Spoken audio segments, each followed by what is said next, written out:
Alright guys, welcome back. We are playing Higurashi When They Cry, Chapter 4, Himatsubushi. So, last time, we met up with Rika, little baby Rika, and had some good talks about a whole bunch of crazy shit. She wants Akasaka to go back to Tokyo because apparently terrible things are gonna happen if he doesn't. That was, that's kind of summarizing it in a weird way, but you know what I mean. And I don't know, we talked a whole lot about all this Rika stuff and what I think all of this means. So I don't know, go watch that if you didn't, because it would be very hard to summarize it all again. But I guess just my idea now is Rika and this whole timeline stuff is like real. You know what I mean? So that's pretty cool. I swear there was something in my notes that I had written down that I wanted to talk about, but I don't remember what it was, and I can't find it. So, whatever, I guess. We had the tips, we had, the kidnapping, why I like Rainy Days, which I think, if you view this as being from Rika's point of view, it makes so much sense about so much stuff. Also, I didn't really talk about this because I kind of forgot about it. I just didn't think about it. There was, like, when it rained in Chapter 3, like when when Keiichi was killing Teppei, right? So that kind of makes sense with the idea that, like, small, tiny things like the weather can change, right? Of course, I don't know, like, what to make of that. I don't know. It's too early on to start speculating about, like, the idea of how these multiple timelines or whatever work, whatever you want to call it, right? But I'm, like, so locked in on that as, like, the explanation for, like, Rika's behavior and all this stuff. Because of course, right? I mean, it makes sense. Because we've always had this weird timeline stuff going on. It's just never really been brought up, you know? The phone suddenly rang. I woke up in a hurry. The clock read 9 p.m. しまった。定時連絡の時間を Oh. ね過ごした。They think you died, probably. I picked up the receiver. 赤坂様、外線からお電話が入っておりますが、おつなぎしてもよろしいでしょうか。ご同僚の加納様と Okay. 申されております。 It's not a Wishi, thank God. I knew it. I didn't call in, so they had phoned すみ me. ません。つないでください。かしこまりました。 What is he gonna... I wonder what he even has to say. I guess he found kind of an inroad to go look in on the Onagachi Guardian headquarters, right? But, おつなぎしますので、一度受話器を置いてお待ちください。 After I put down the receiver for a few seconds, the phone began to ring again. はい、もしもし。赤坂です。赤坂くん、加納です。お疲れ様。定時連絡がなかったので、こちらからかけました。そちらの状況はどう？ Leaving the lecture for later, my senior coworker got straight to the 今日 point. はひなみ沢村へ実棟に行きました。観光客を装うことで、村長以下の Yeah. 何人かの主同盟の要人との Made some good progress, honestly, if that's his goal. 何も聞き出すには至りませんでしたが、好印象を得て、明日以降へのつなぎを作ることができました。そう。なかなか手際がいいね。赤坂くんのどこか初々しい感じが What does that むし mean? ろ武器になったのかもしれないね。まずは上守備ってところかな。比較するほど経験がないので、上守備かは分かりません。 Sure. とりあえず、今日のところは順調だと思います。県警での情報や地元警察の公安での情報と照らしてどう？ Little bit, 鬼 yeah. ヶ死守同盟は白っぽい？ I still didn't know. I should have been able to say that immediately. I only had to say that, but for some reason, I ま hesitated. だ調査中ですので。 Interesting. I wonder why he hesitated. そう。 Because there could be two explanations for his hesitation, right? The idea of him being more suspicious of them now, or we'll talk about it if it comes up. なるべく早めにね。分かってると思うけど、今夜が終われば誘拐から丸4日が経過する。いつが時間切れという明白な区切りはない。それは分かってるよね。ええ。分かっています。 I mean, so the kidnapping's bad. At least they aren't like killing the kid. It seems like that, let's look on the bright side here, right? I don't think the kid is at least going to face any immediate harm. Obviously, I mean, you kind of could say they're already undergoing immediate harm because of the situation that they're in. At least they're not going to kill him. Probably. That's what it seems like, 迅 right? 速に。だけれど、細心の注意で調査を続けます。I mean, obviously, that would kind of blow up their whole plan, right? Even though I guess the Minister of Construction is already like caving completely. So くれぐれも気をつけてね。相手は暴力主義団体なんだから。油断すれば危険もあり得るからね。危険が迫ったらすぐに連絡を。of course, very violent. Rika might cut your head off if you're not careful. 地元公安に応援体制を入れられるようにするからね。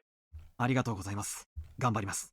他に赤坂くんの方から連絡はある？ Well, there was some weird shit that happened. I reported several bits of supplementary information, and at the very end, I decided to そちら ask. の調査の進展はどうですか？うん。こっちもみんな頑張ってるけど、なかなかはかどらないよ。 Akasaka is the one doing the real work. They just don't know it, I guess. だから、君の方の団体も白だと分かったらすぐに帰郷して、 I wonder 他の if 職員の応援に入ってもらいたいんだよ。they're actually going to like solve the kidnapping, or if it's just going to be resolved just through the Minister of Construction caving and them just giving the kid back, right? Because like he's kind of already going through with their demands, right? That's what they said. So I don't know. I wonder if they're even going to solve it, if they're or right.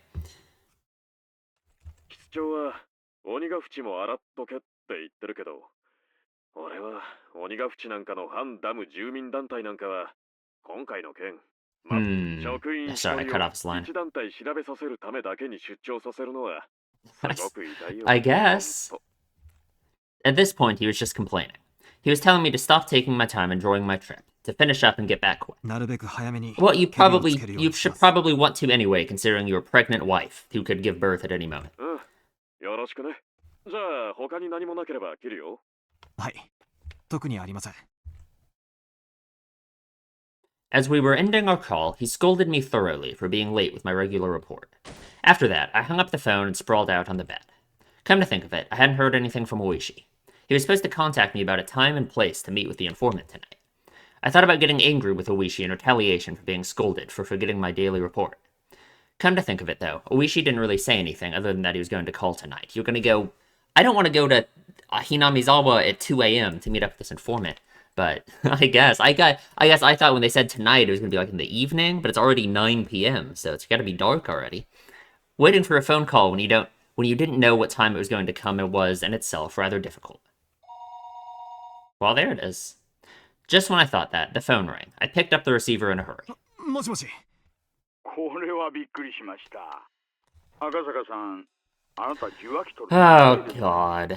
警官辞めても大企業の営業で十分見てくれますよ。まだ警官辞めた後のことなんか考えたこともありません。そこまで過剰に反応されると面白いな。Is this our new Oishi music? What's this called? Dancers number 5. Yeah. This is the Oishi theme song now. しかしいけないな。 Nope. Please don't bring us to Angel more. Please. Thank you. 遠慮いたしますので、本題に入ってください。そうですか。それは残念です。じゃあでは。 Sorry, I keep skipping these lines, man. Many of the executives and the Onigachi Guardians had a lot of sway in the neighboring regions. Even in Okonomiya, there were a lot of people with relations in the village. That's why meeting in the Shishibone Market District, far from Okonomiya, was a matter of course. What's up, Oishi? 北口からの方が遠回りだけど道は分かりやすかったかもしれませんね。いえ、遅れて申し訳ありませんでした。夕飯はもう食べちゃいました。ええ、済ませてあります。じゃあ、お酒の Oh 飲める God, 店に行き no! ましょうか。 Let's just go, Oishi. Let's go get our work figured out, right? Like I don't want to hang out with you. Like come on. 洋酒派日本酒派女の子のいる店といない店はどっちがいいですかね。 He's married, buddy. Come on. 勤務中は飲みません。Hearing that, the man that Oishi had brought along bent backwards as he guffawed, clapping Oishi on the shoulder. ねえ、初々しい人でしょ。 Yeah. その分ちょっぴりサービスしてあげてくださいよ。あのお金は全部彼のお財布から出てるんですからね。The man that Oishi had brought seemed almost like a ticket scalper or a bookie. Even his appearance was dubious. The informant grinned deviously. おい、坊主。 Sato, おい okay. 旦那にいくら渡した？ Interesting, interesting. だいぶ途中でつまみ食いされてんぞ。大石氏への仲介手数料も含めていますから、それも含んだ上です。It seemed that the informant had expected a more extravagant reaction on my part. When I responded matter-of-factly, he realized that I was an entirely different type of person than he was. But rather than putting a distance between us, it seemed that I had piqued his interest. だから言ったでしょ。真面目な人なんです。 It's so relatable, honestly. Like, the way Akasaka is reacting to this situation, that like the way Oishi's acting here. I don't know, it's hard to describe, but like personally in like a social situation like this, where like there's someone like Oishi, like, acting like this, I don't know, very, very relatable, just like kind of awkwardly dealing with like someone acting like this. You know what I mean? I don't know. Hard to explain it any more than that, any more detail than that, I feel like, but I don't know. I get it, man. でもね、赤坂さん。私たちのような職種の人間は豊富な社会経験がとても武器になるんですよ。 I guess. 女の子がいて、お酒が飲める店での経験が。literally. Exactly. The informant, unable to contain himself, clutched at his stomach as he guffawed, heedless of the people watching. いや、もう。 Yeah, how 赤坂 hilarious. さんはいちいち察しがいいな。よっ、さすが高学歴。大石さん、あなた、どこかで飲んできましたね。酔っ払ってます。オフタイムに飲んで何が悪いんですか？ We were supposed to be meeting the informant. Come on, like, let's be serious here, あなたは Oishi. 勤務中でも私はオフ。I guess. Oishi, who was the sort that'd fool around to begin with, was in such a good mood I couldn't figure out a way to deal with him. Completely different than me, who would come worried about getting every bit of information I could. Oishi-san, after taking so much money, you were supposed to get me information worth at least as much. I thought this, but then realized that I was getting my information from the informant, so it didn't matter how drunk Oishi was, I guess. It was nothing I could complain about, but I still felt slightly riled up. Well, he is taking the situation much more seriously than any of them, right? I guess that's kind of the point, right? He's taking everything very seriously, you know? Oishi the informant, it was no doubt a fake name, but he introduced himself as Sato, led the way deeper and deeper into the back streets of the market district. Even though the market was bustling, a couple of turns off the main street and you were in a desolate alleyway. Oishi started climbing a set of stairs on the side of a seedy building. There wasn't any sort of signage, so I couldn't tell if the place was open, or if it was even a store at all. 安心してください。怪しい店じゃありませんよ。 If you say so. Normally, when someone leads me somewhere and they say, don't worry, this isn't a dubious place, I'm gonna start thinking it's probably a dubious place, but maybe that's just me. Those words, coming from Oishi's mouth, had absolutely no credibility. Beyond the door was, thankfully, a typical mahjong parlor. We've been here before, right? Like in Chapter 2. I was relieved that it wasn't the sort of suspicious place I had to be on my guard about. はい、いらっしゃい。あら、大石さん、お久しぶり。こっち入ります？すぐ開きますよ。いいえ。今日はセットですからいいです。お、待たせましたね。 Mahjong is a game played with 4 people. It seems that a middle-aged man who's going to be our 4th had already arrived and was waiting for us. 遅えぞクラウド。 Ah. 俺はもう蹴ると思ってたんだから。 I don't know the rules of Mahjong at all. I don't know anything about it. Oishi made an excuse for why we had taken so long. Eventually, realizing that I was a new face, the other man grew interested. 彼は赤坂さん。東京からはるばる出張されてきた将来有望な新人さんです。坊主、お前麻雀はできんのか？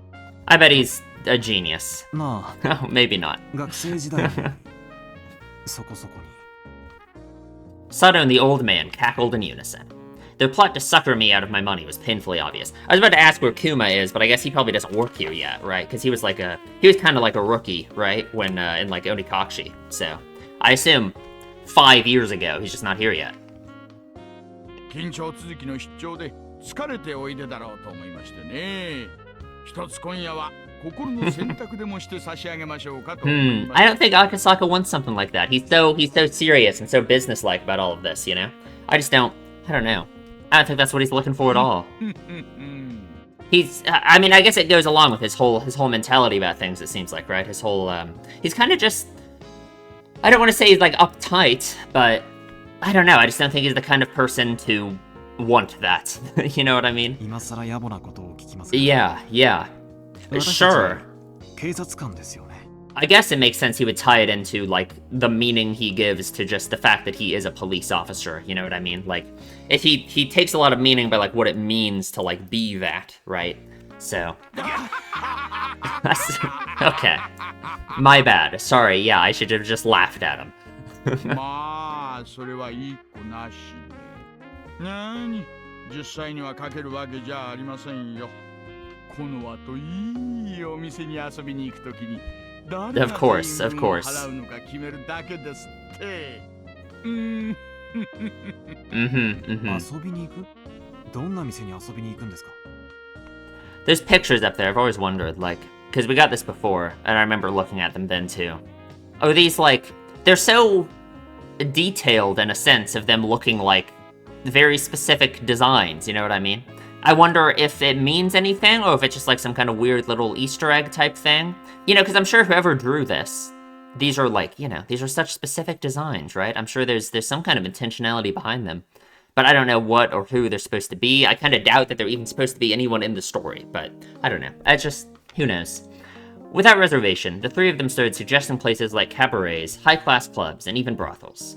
At the very least, they were the type of places that you couldn't go with money that was just for funsies. 私のお金は先日大石さんに根こそぎ預けて支払いは不可能ですし They won't let you free that easy, buddy. なじゃあ坊主が勝てばいいじゃねえかよ。おめえが勝ったらこの雀荘の支払いはなしでクラウドに仕事の話でも何でもすればいい。No matter what happened, it seemed like they were intent on playing Mahjong for free. I would have to fasten my resolve a bit.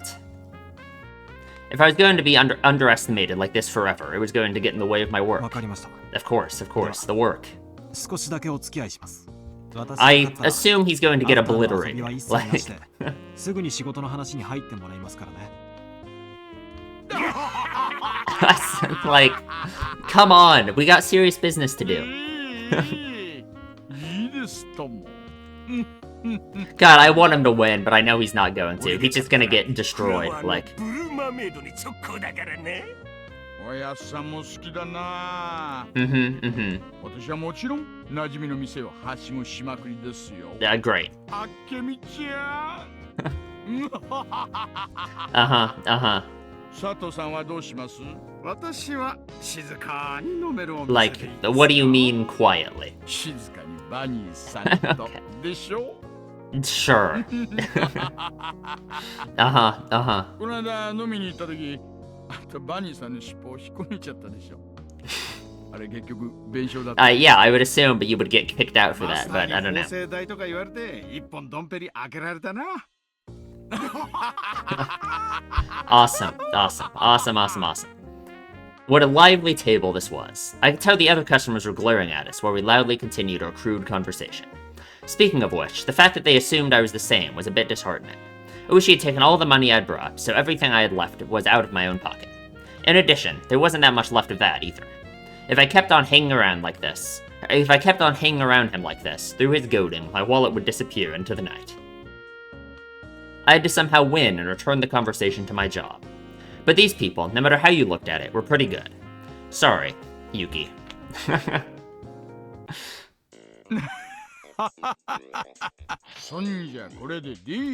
That could mean anything. I don't know the rules. I don't know what this means. Well, the old man inside his son probably won't fall for this silly Ruchi.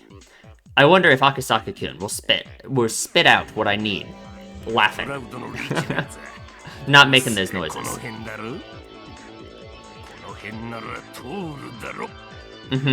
それ。 Oh ho, this old man's pretty good. He's quietly trying to use one of my safe tiles to complete his hand, isn't he? It seems that Akasaka-kun has at least learned the ropes when it comes to guarding against someone's Riichi.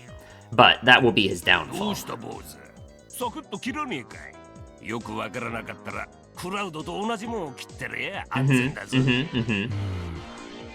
Ooh, Akasaka-kun's really fretting over this one.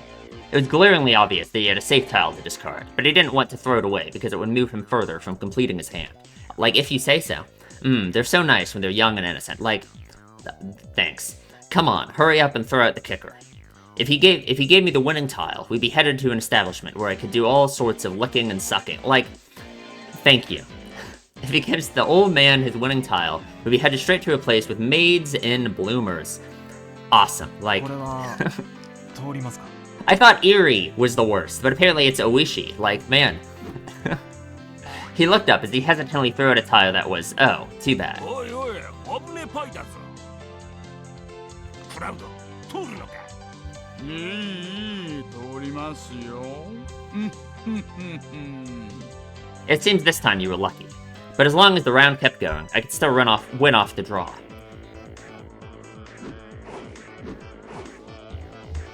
But after that, Akasaki-kun managed to luckily avoid throwing any bad tiles, and somehow the round managed to end without anybody completing a hand. 連敗。同点。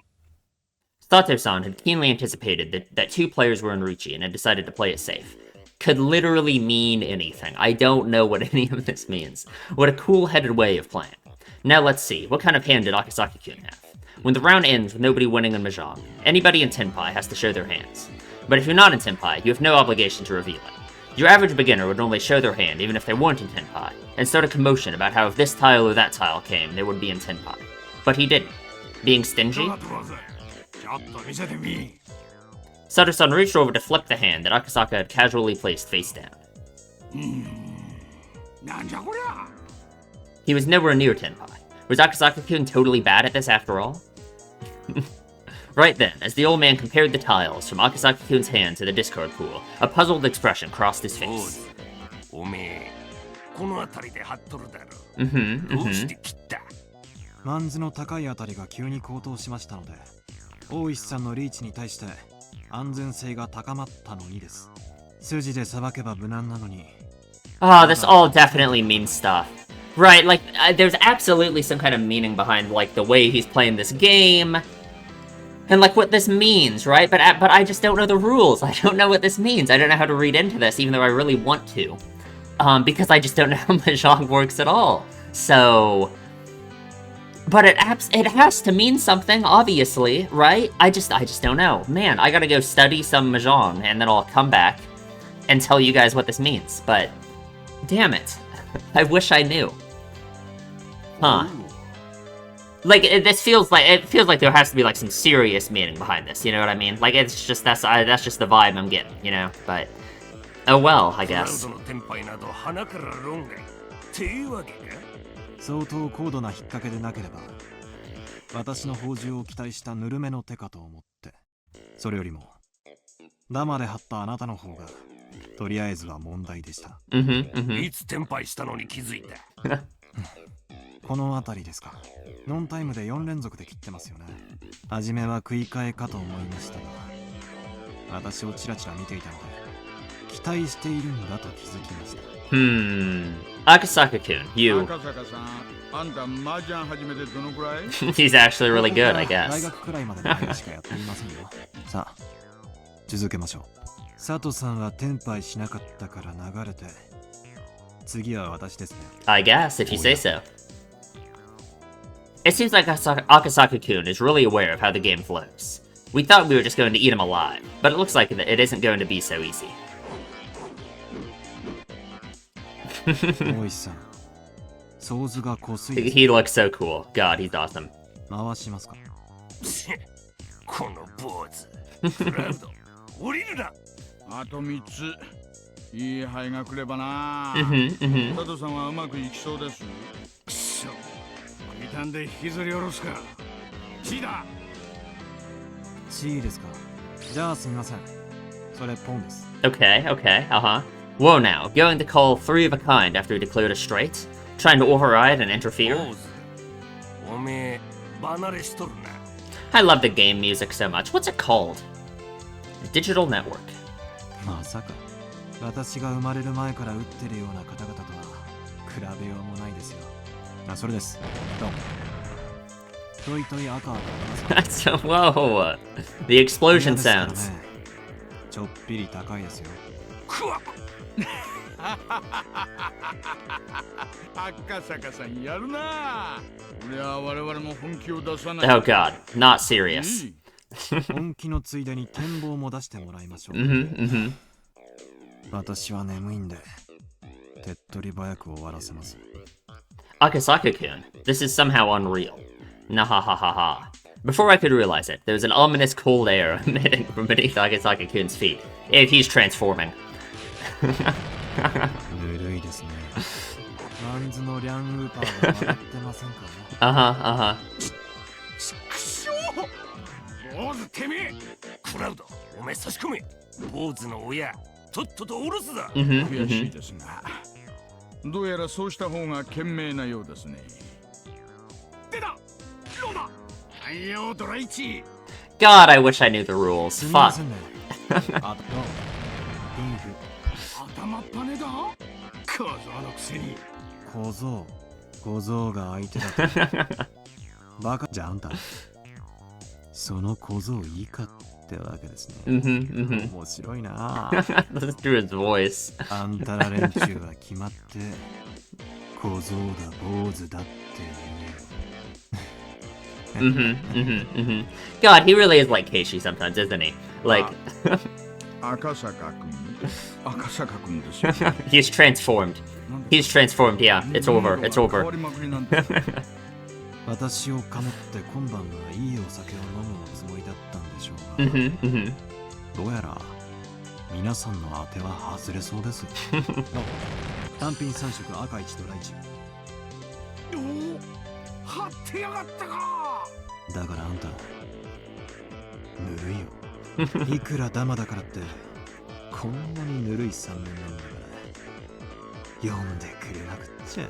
Agasaka-kun chuckled as he rested his chin in his hands. That pose was so fitting it was almost scary. おいクラウド、話がちげえぞ。初々しいカモがネギそってきたって言ったのは誰だ。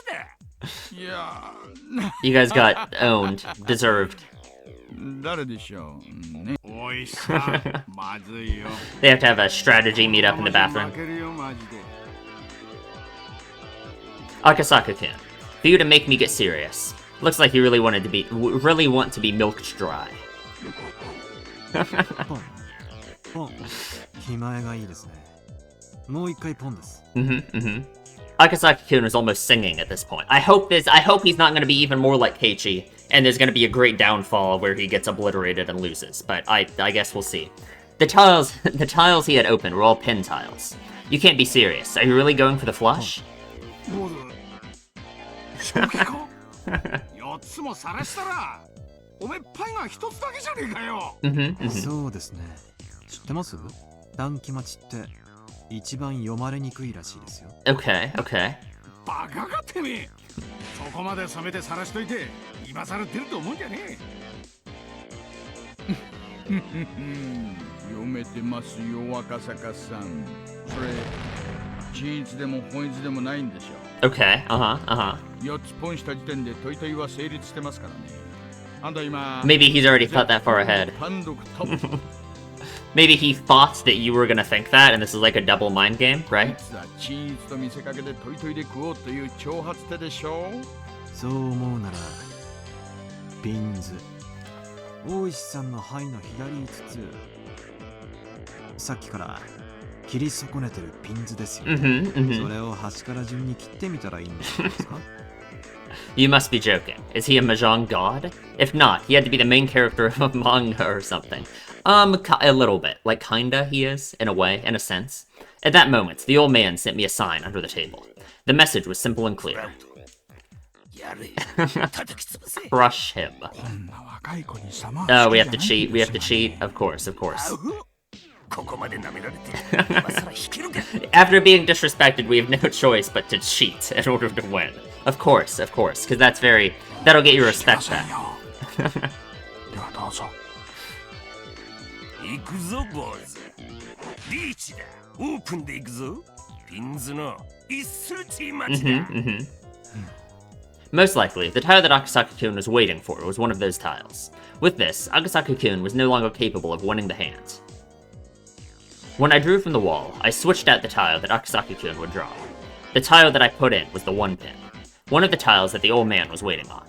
Akasaka-kun discarded it a little while ago, so there was no threat of it being the one he needed. I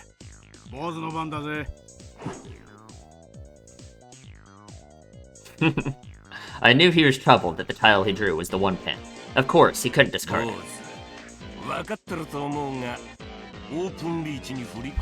If you say so. I wasn't aware of that, but like, if you say so. The tile that came from Akasaka-kun's hand was an honor tile. Woo, ain't he something.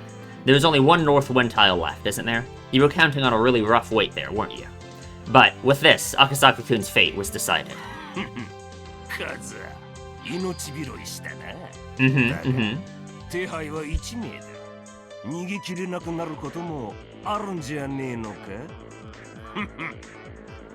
Okay. I do want to analyze this for a second because I'm just thinking about it. It's interesting. We've talked about how Akasaka, he cares about rules a lot, and it seems like he takes a lot of meaning out of like his position in society. Or, like, he's a police officer, so that means he has to be this and this and this, and you know, he takes a lot of meaning like personally for that about his work and like who he is, right? Very like rules focused in that sense, right? Oishi willing to cheat to like win this game of mahjong, I feel like kind of also like parallels the way that he also goes about his like police investigations in kind of a slippery way, like before, right? Like what he did in chapter 2, right? Sending Runa and Keiichi in to go talk to Mion, right? That was like that an example of that, right? How like Akasaka would never do something like that because that was fucking crazy, right? To send them into the evil murder house where they could just die. You know what I mean? Like, I don't know. Like maybe that's just obvious, right? But that's some kind of meaning I could take from the scene, you know? And maybe there would be more meaning from it depending on who actually wins this game, I guess. I think it's gonna be him, but I guess we'll see. Akasaka-kun glared at the old man with a discerning eye. This guy had pretty good instincts. Did he figure out we were cheating?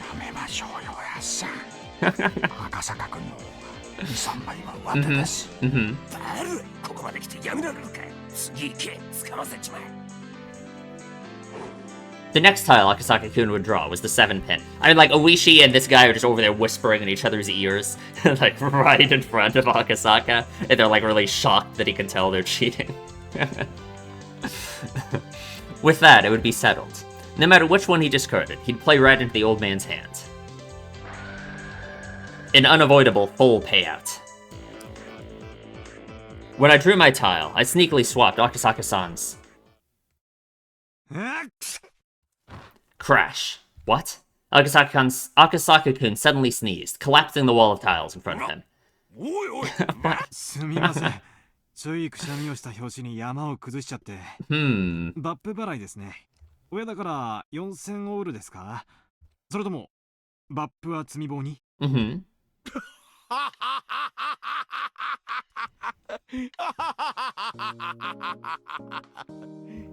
Unable to hold back, I guffawed. Akasaka-kun, knowing he was going to be cornered a second time and unable to escape, he took the drastic measure of knocking over his own wall.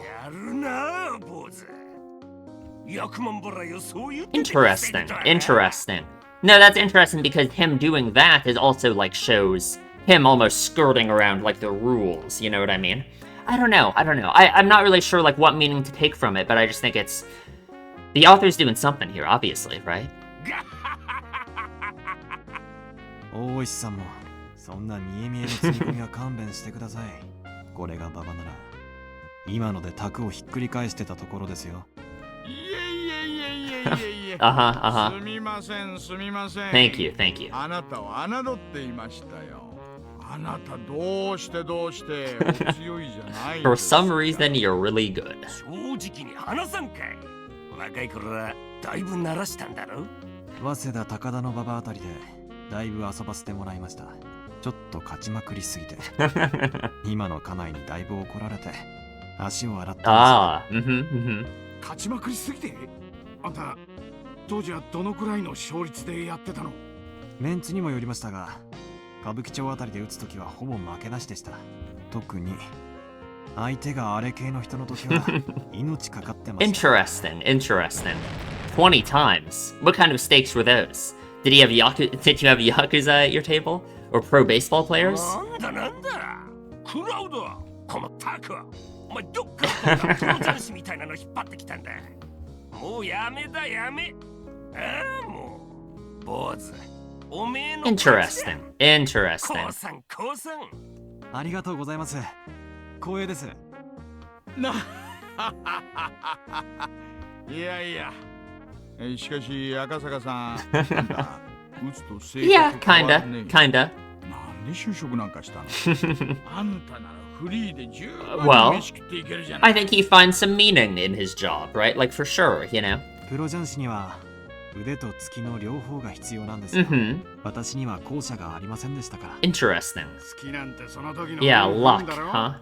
The idea of luck is I think the idea of luck is interesting as a concept because of the fact that now this whole weird time stuff with Rika has been brought up. I feel like thinking about luck is an interesting thing, you know? Because, like, what is the impact that luck has if you're in, like, a weird alternate timeline looping situation? You know what I mean? I don't know, it's something interesting to think about, right? Like, I wonder if Rika believes in the concept of luck, you know what I mean?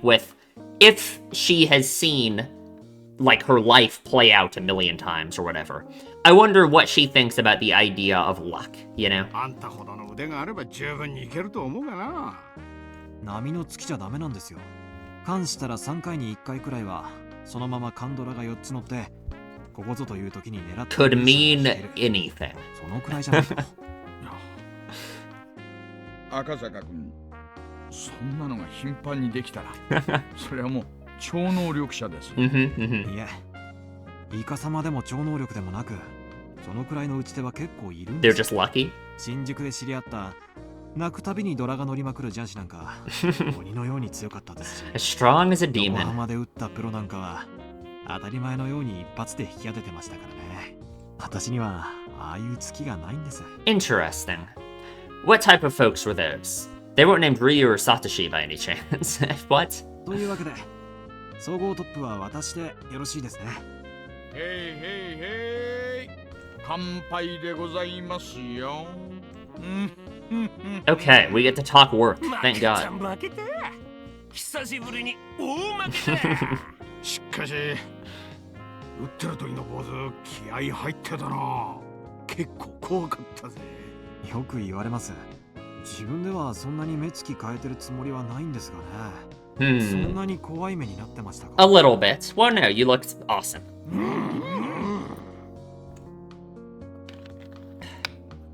The three of us nodded emphatically in agreement. So that was Akasaka-kun, the Mahjong prodigy. Before he goes home from his assignments, maybe I could have him go play at a high-stakes table in my place. But it's not good to get greedy.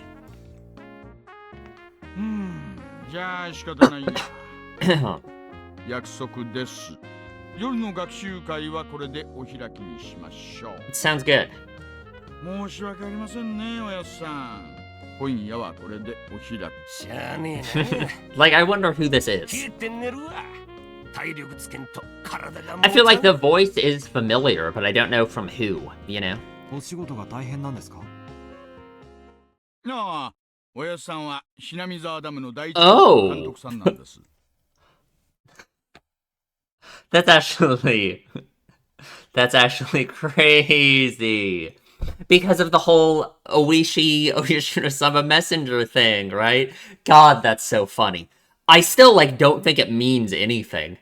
You know what I mean? Like, the only thing I think about this whole Oishi Oyashiro-sama messenger thing that, like, you could say it means anything. I don't think there's anything supernatural, anything about it at all. The only thing you could say is if the shit that makes you go crazy is has something to do with, like, your emotions, right? Because that's what it seems like, right? In Onikakushi, when Keiichi went crazy, it was this weird shit about him, you know, not fitting in, and all of it, you know, it took his anxiety and multiplied it a millionfold, all of this, right? Shion and Watanagashi, when she, like, went insane, I think it was, like, her like, grudge with her sister and all of this stuff about her position in her family and all of this crazy shit. I think her feelings about Satoshi too, because of like what she said about Sadako, like saying that Sadako is like evil and cursed. I think it makes sense why she would want to kill her. All that stuff, right? I still don't know why she wanted to kill the mayor, but like whatever. And so in that case too, is like one of her emotions, like I don't know, was like amplified or something by the shit that makes you go crazy, right? Chapter 3, I guess you could kind of say the same thing for like Keiichi and like his feeling of powerlessness about the situation. All of that, right? Again, of course, if you want to say that Keiichi was even being affected by it in that chapter, I guess he was. Maybe that one's much more questionable to me. It didn't seem like it's insane. You know what I mean? It's like it wasn't affecting him the same amount that it was in Onikashi, where he was like hallucinating, going crazy, right? Besides the point. I say all that just to like bring up the idea that Oishi in Onikashi, I don't think he was trying to, but he did serve the purpose of amplifying Keiichi's anxiety even more and just making it even worse, right? Like the way that Oishi was talking to Keiichi and the things he was saying to him just made Keiichi think even more that he was in an evil murder village that was going to kill him, right? So that certainly helped along this idea. If that like has to like trigger it or something, right? Like his emotions or something like made it happen. Then Oishi certainly helped that process. I think unknowingly, of course, right? I don't think Oishi knows anything about any of this, you know? So, like, let's say, if this foreman of the construction site, let's say Oishi's meeting with him, let's say the foreman of the construction site, we know he's going to die soon. He's gonna get dismembered, right? So let's say the foreman of the construction site, let's say the foreman of the construction site himself is gonna go crazy, and that's why he gets murdered by his buddies or something, right? Let's say he starts losing his mind, he pulls out a baseball bat, starts trying to beat people to death, you know, he gets really into baseball suddenly. You could say that through his relationship with Oishi, that could be, you know, that could have something to do with it, right? Just like in Onikashi, when Keiichi was talking to Oishi all the time, that made his emotions worse, right? And I think the only reason that happens is because Oishi, in his position as an investigator and the police officer, kind of does naturally invoke, like, this stress response in people, I think. And if that has something to do with the emotional requirements to have the crazy shit be triggered, then that makes sense, right? Because it was kind of like that, you kind of say it was like that with Shion too, right? Remember Shion in one of the phone calls with Keiichi in chapter 2, she was saying the whole thing about how she felt like someone was watching her or following her and all of this, you know? And I mean, in no small part, I think you could say even then Oishi played a part in that, right? He was showing up at the library to try and ambush them with you know, questions about all of this stuff, you know what I mean? So and even that, it's obviously this isn't like a direct connection between Oishi and the people who die from the crazy shit, right? Because I don't think there is a direct connection. I think this whole idea of Oishi being Oshiro-sama's messenger it's not really there, and if it is there, you can only say it's there because of this weird, like, emotional response you could say Oishi amplifies in people that makes them be affected by the shit that makes you go crazy. That's my thoughts on all of that.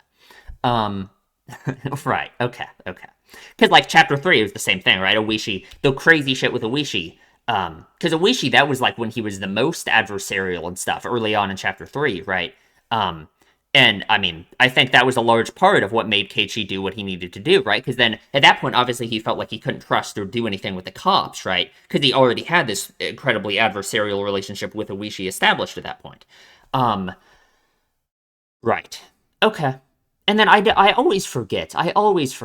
They when they were talking about Oishi being Oshiro-sama's messenger, they said that he visited someone's parents before they died that year. And I don't remember if it was Sadako's parents or if it was Rika's parents.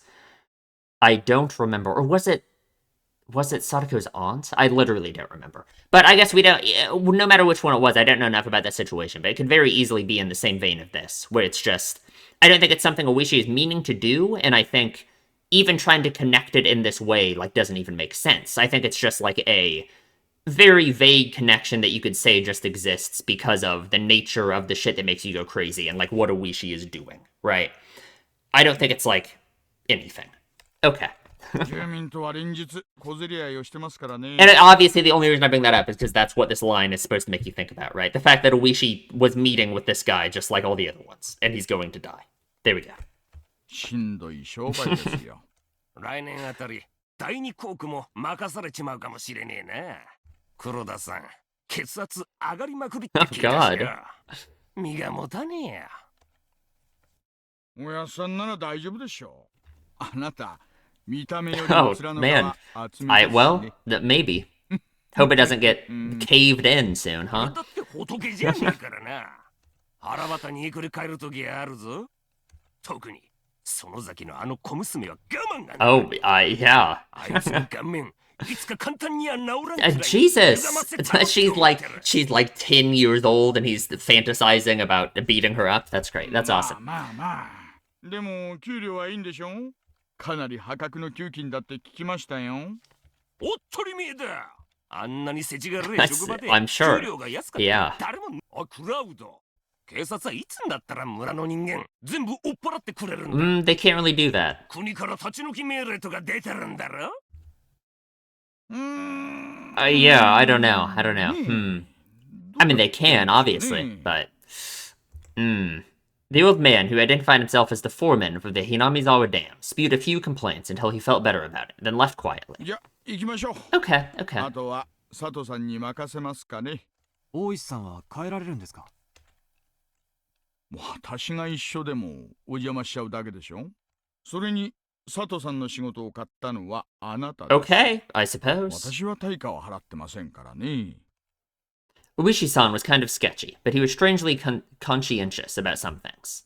I felt quite a bit of a gap between myself and Uishi's generation from that part of him I didn't comprehend. じゃあ坊主、いや、ジャンシ様にもう坊主って言えねえな。 Mr. Mahjong. 赤坂くんでよかったっけ？はい。じゃあ赤坂くん、行こうか。 Sounds good. Let's get some information. では赤坂さん、また何か困ったことがあったらいつでも頼りに来てくださいね。 If you say so, Uishi. 大石さんにお支払いできるような対価はもう持ってませんよ。んじゃ、今度の勝負で少し手加減してもらえたらチャラにしますよ。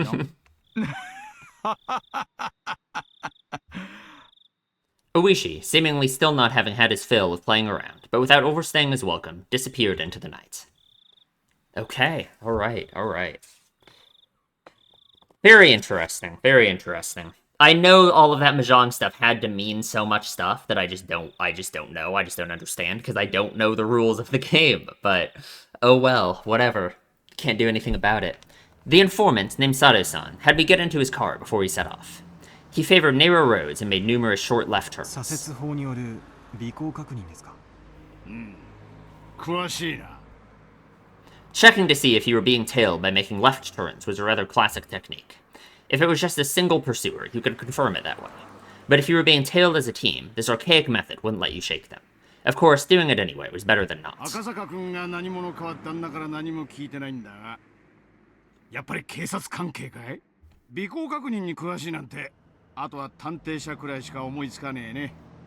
言わなければならないものでないなら Interesting. 拒否し Okay. たい質問です。 Sure. やれやれ。麻雀やってからすっかり雰囲気が大人びちまったな。会った時のあのおどおどしたあんたはどこ行っちゃったんだよ。I smiled wryly. Looking back now, I had to be a little grateful for being made to play Mahjong. Thanks to that, I was able to relieve some tension. Eventually, Sado-san, confirming that there were no cars following us, slipped outside the city. We were on a pitch-black country road, unable to see anything besides the lights outside.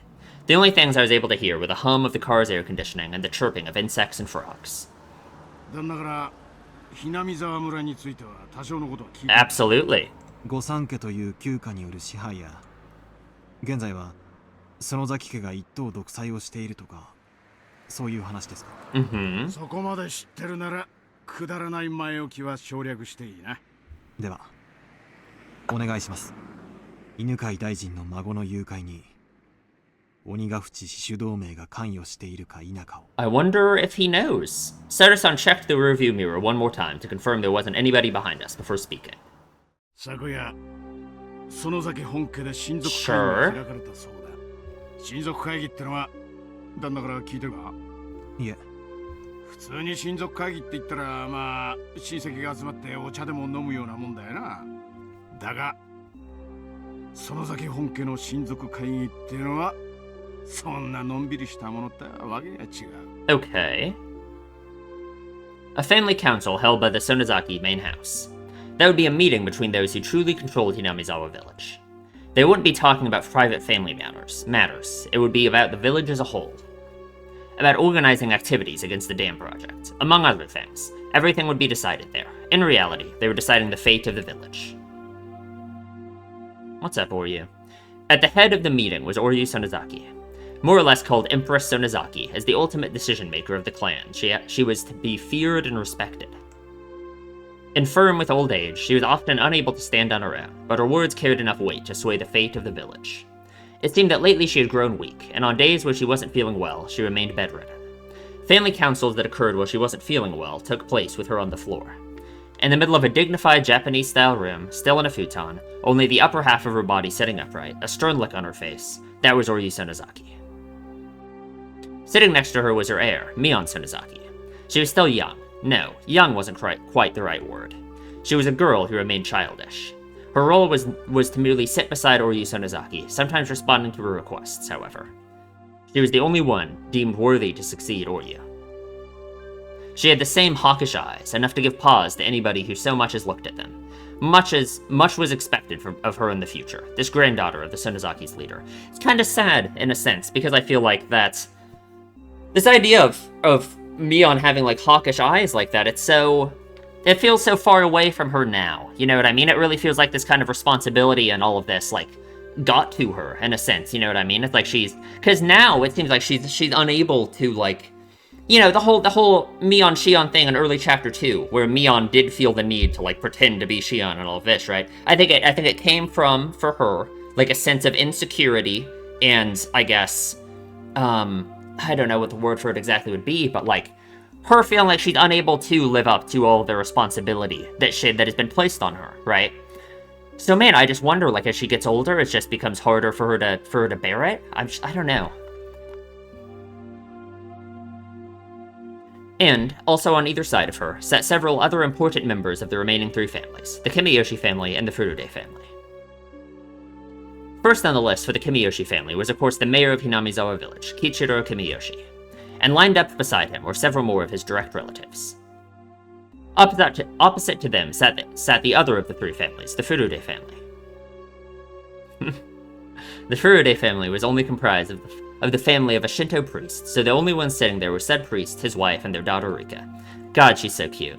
Rika was doted on by many of the older folks in the village, and it seemed that Oryu was no exception. With the stress from just attending a family council was said to be enough to shorten your lifespan by 3 days, it seemed like Rika was the only one exempt from that. Well, I mean, she's probably been through this 50 times, so... No matter how much charged the atmosphere was around her, she paid it no mind, instead humming along as she doodled in a sketchbook. In fact, the night before, lying on her stomach while humming and doodling, she nonchalantly tucked her legs into Oryu's futon like it was a kotatsu. I just remembered what I wanted to talk about, from the beginning. Rika. So, I remember in chapter 2, this is gonna feel like it's out of nowhere because it is, so just stick with me. In chapter 2, when Keiichi was talking to Rika about like sneaking into the storehouse and all this, they had a conversation about the dogs and the cats and blah blah blah blah blah, that scene, right? And Rika said that it would be best for Keiichi to just forget about everyone who died, right? And in that moment, of course, it was framed as like, oh, this creepy thing, like, oh, Rika's terrifying, blah blah blah. That's how Keiichi saw it, right? In that moment, I said, okay, that makes sense that Rika could have that point of view of things, right? Because she's an orphan, her family died, right? So for Rika, as a child especially, right, like, her coping mechanism for that kind of thing could just be to, like, try and forget about it, right? To just not think about the fact that her family is dead, right?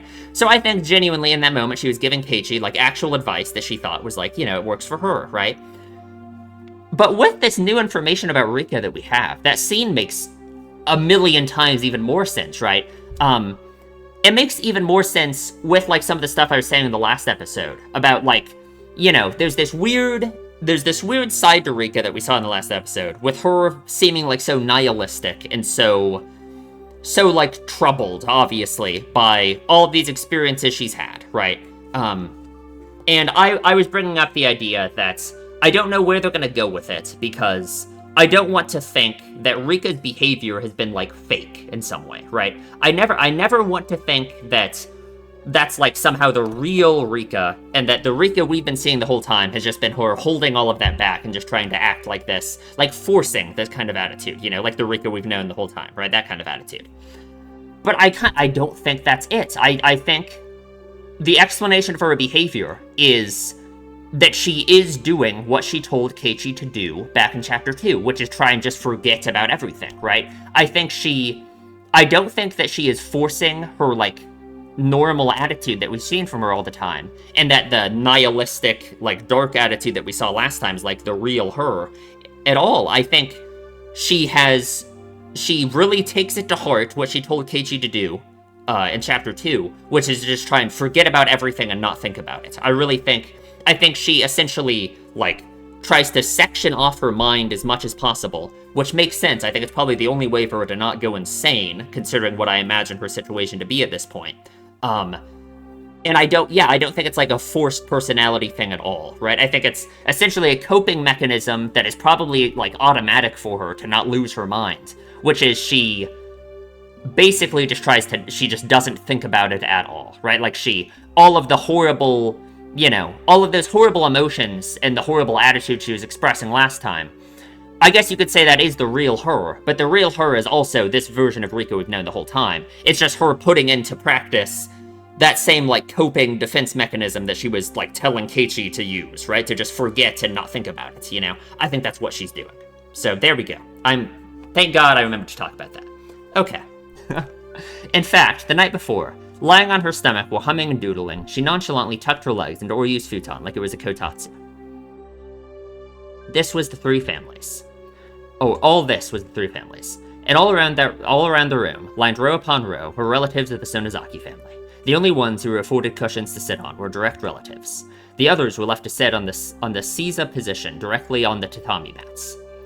With Empress Sonozaki enshrined at their center, they were almost like a giant snake coiled around the room. It was decided that everybody would sit in order of their rank. The number of people from the Sonozaki family was overwhelming. Yeah, and it's like, you have to assume that's probably a large part of why the Sonozakis rose to power so much compared to the other families. The other families are just so much smaller, right? Like, I mean, I don't know, it just kind of makes sense, right? The fact that the Sonozaki family held so many seats at a meeting where everything pertaining to the village was decided made determining where the balance of power was held in the three families as clear as day. The number of members in attendance from each of the families directly reflected how much influence they had in ruling Hinamizawa. Thank you. その会議で何が話されたんですか? Sato-san, after remaining silent for a while, quietly began to speak.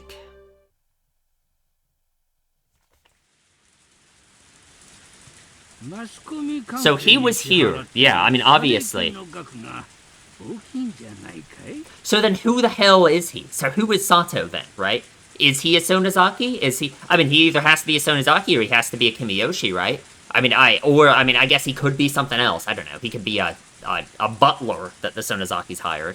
I doubt that, but I don't know. I wonder, huh? Monetary gift of appreciation to the media. Breaking the long moment of silence was the head of the Kimiyoshi family, Kichiro Kimiyoshi. The Onigachi Guardians wasn't a business. They were nothing more than a private organization pushing for the cancellation of the Hinamizawa Dam project with no reliable source of income. Fundraising had always been a problem. When they first started operating, they had managed to collect a sizable amount of funds through donations, but as the conflict dragged on, that amount was steadily declining. Yeah, it's kind of all about the media, right? We talked about this last time.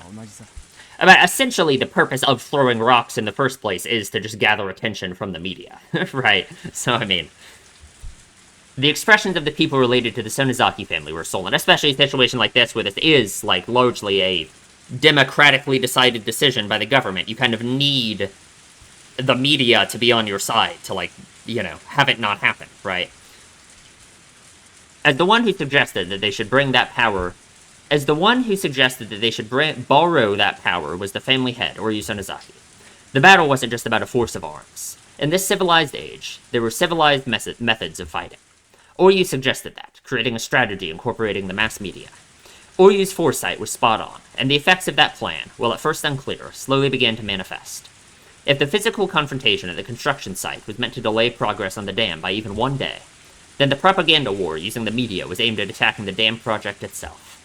At first, there were those who had doubts about the strategy, but there was nobody now who called those results into question.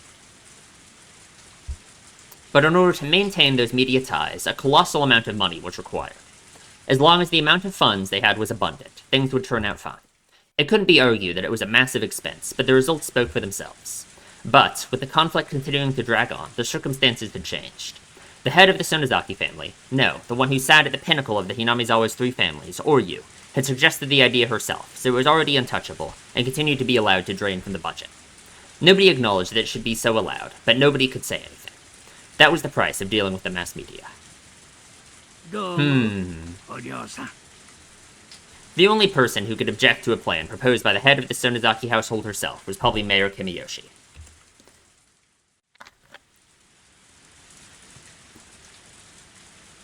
Oryu, with a hard-to-define expression on her face, as if she had severed herself from the fetters of mortal emotion, simply listened quietly to Kimiyoshi's words. But really, it was hard to tell if she was quietly listening or didn't even have the intention of listening at all.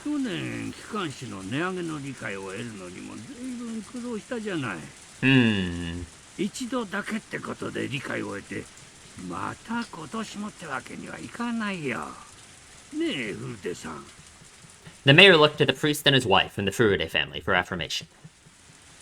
We don't get to see them, man. The priest gave a vague expression, avoiding a prompt response. But his wife gave her answer without a second thought. You get to hear her.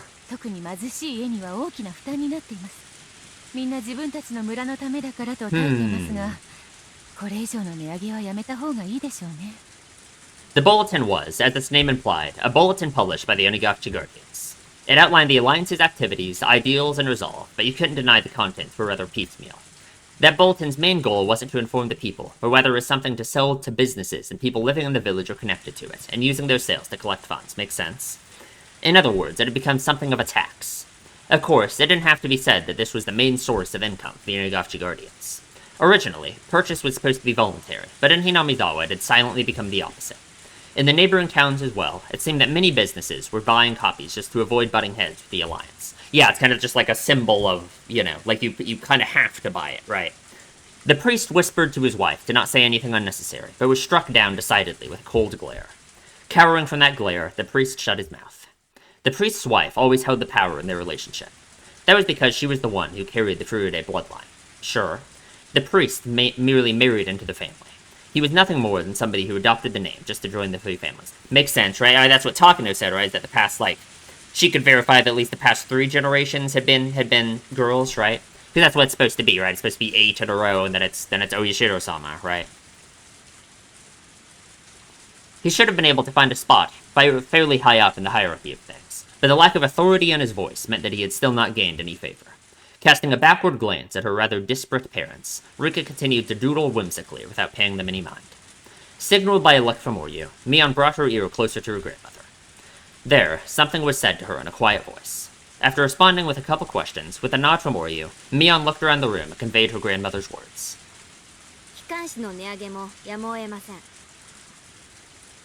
Kimiyoshi made a face like he had just bit into something unpleasant, but that expression quickly disappeared like it had never happened at all. Okay. だけどミオンちゃん、君だって分かってると思うけど、機関士の負担は決して軽いものじゃない。南沢のすべての Well, にかかる重みなんだ。I guess. But, I guess the argument would be, if we really need the money to prevent the dam from happening, then we really need the money, nothing we can do, right? Hinamizawa won't exist otherwise, but I don't know, I wonder. 負担をかけすぎれば内部から崩れることだって。内部から崩れるのは誰ですか？どれって別にそういう意味。Yeah. 最初に崩れるのは誰かと聞いています。It's poor people who can't afford it. I don't know. Being cross-examined by a girl who still had fragments of childishness remaining within her, the words stuck in Kimiyoshi's throat as he sunk into silence. Mion repeated her question once more, looking around the crowded room. Everybody refrained making eye contact to avoid being pierced by her gaze.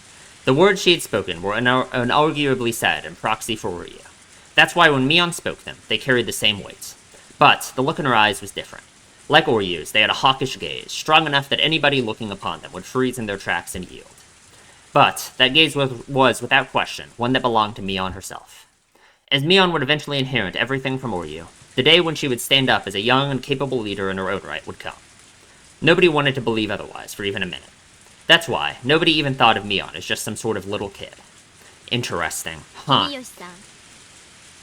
And yet things change so much, it seems.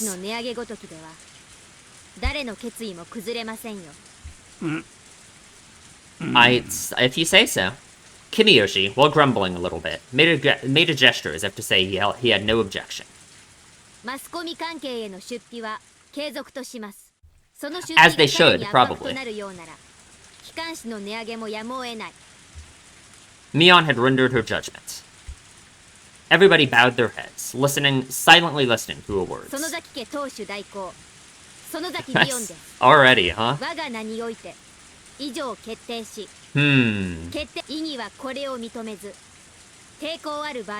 Okay, I guess. Man, huh. The formal decree was read aloud, indicating her judgment. Just so different from the way we see Mion act now, you know what I mean? There would be no retrial, but there was a certain authority behind those words that even a courthouse couldn't compare to. Because like, the only time I was going to say we've seen Mion act like this before was in the tip in Watanagashi, where Mion was, like, orchestrating the search for Rika and Sadako, right? But that wasn't Mion, that was Shion. So, that still wasn't Mion. So, I mean, I don't know. If she was a judge, she would have banged her gavel, signaling that the matter was settled. Mion pulled out a large bell from inside her clothes and rang it. Oh, a bell. God, not the fucking bell. Everybody present could only prostrate themselves for the harsh sound of the bell. Huh. Yeah. あんたみたいな若いもんにはちょっと信じられないだろうけどね。こういう古い土地にはこんなのが未だ根強く残ってるもんさ。It was exactly as Oishi had said. The old system of the three families had vanished, and now the Sonozaki family was running things by themselves. On top of that, their rule was borderline despotic. いや、まだ続く。先を続けるよ。Eventually, after the ringing of the bell ceased, there was a deafening silence. Within all of that, a lone man shuffled closer to Mion and whispered something in her ear. Mion asked several questions quietly in response. When she was satisfied, she motioned for the man to leave. The man who talked to Mion was a member of a gang that her father was the leader of. That organization had the entire area of Shishabone City under its control, so it was quite well known even here. Of course, this was talking about the criminal underworld, so it's not like just anybody would know. But just showing a patch with the gang symbol on it was enough to resolve any disputes in the neighborhood. Mion's biological father, Tooryu, was her daughter's husband. The power of that man's gang was the driving force that controlled the dark underbelly of the Onagachi Guardians. Okay. And so, that man, from his position as the next in line to control the three families, continued to coerce everybody around him with his unconventional presence. Mion exchanged a look with her father. Was it okay for her to tell what she had just heard directly to Oryu? It looked like she was asking him that question. Her father gently but firmly nodded in response. Mion also nodded, then sidled up to Oryu and informed her of something. Eventually, Mion finished conveying her message, separated herself from Oryu, and fixed her posture, waiting for Oryu to signal her response. It wasn't often that Oryu showed any emotion.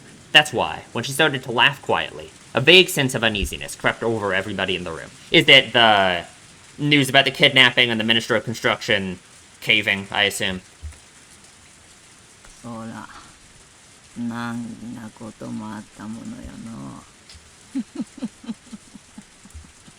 Oryu was laughing so happily that Kimiyoshi had to hesitantly ask. どうしたんだい、お嬢さん。我らにとって土地が母なら、この度のダムの騒ぎは、yeah, sure. 母の命を脅かされる騒ぎっちゅうことだろうな。Kimiyoshi, unable to comprehend the meaning of her words, looked confused. Oryu, with a wide grin on her face, turned towards everybody and addressed them in a clarion voice. ダムの親玉の大臣がの、孫さらわれちまって、右往左往しとるっちゅう話だ。これでおあいこだの。That makes us even. So it really is just kind of out in the open, huh? For them, at least, right? バカな。 Information on the kidnapping of the Minister Inukai's grandson shouldn't have leaked from anywhere. How did they know? Because they did it. Even we didn't know much about the kidnapping incident. Exactly how did an antiquated household so far away from Tokyo come to know of it? It was a tranquil place, but I couldn't help but have an uneasy feeling about Hinamizawa Village. At some points, I had mentally filed this place away as unrelated to the incident at hand. Oh, I'm surprised he did that. But I guess that kind of makes sense, right? He has seen, like, the reality of it now, that it is kind of just a village, right? That mental paperwork had just blown away in the wind. どうして鬼ヶ淵主導名が知っているんだ。 Sato-san, unable to come up with an answer, fell into silence. すみません。続きをお願いします。なあ、 Of course, the other option, I just thought of this, right? 大臣のお孫さんがさらわれた。 The other option about Sato-san, like who he is, he could be someone who also got this information from a source that was here, right? So I guess, of course, he doesn't have to literally be a Kamiyoshi or Sonozaki, right? He could be... One of them could have told him, and now he's telling him, right? It could be... There could be multiple layers of informants, I guess, right? お嬢さん、それは本当かい？ That major of an incident was nowhere to be seen in the newspaper or on TV. But, in Hinamizawa, there was nothing strange about Oryu knowing something that the rest of the world didn't. 我らの痛みは母を失う痛みじゃの。それに値するとは思わんが、孫を失う痛み。 Oh, God, I don't know about that. I don't know how I feel about the concept of revenge in that sense. 少しは答えると Yeah. なあ。 The last question wasn't addressed to anybody in particular. It was as if she was looking for consensus. だが、 Right? Yeah. 人様の子供ではわけが違うの。隠すのは構わんが、怪我だけはさせたくないの。 Okay. こりゃ何の罪もね。大事にしたいな。それはつまり、 Hmm. 鬼ヶ淵死守同盟が誘拐事件に関与している。 Of course, of course. 必ずしもそうとは言えねどうして当主であるお亮がこれほどまではっきりと誘拐した孫の処遇について指示を出しているのに。えな。兄さん、これはね、 Mm-hmm. 園崎家のいつものことなんだよ。いつも Would take credit for everything to seem like powerful, maybe? どういう意味です？ Let's say there was a particular problem. One that wasn't exactly favorable for the Sonozaki family. If Oryu shows concern over that particular problem, hearing that, somebody who attended the family council would be helpful.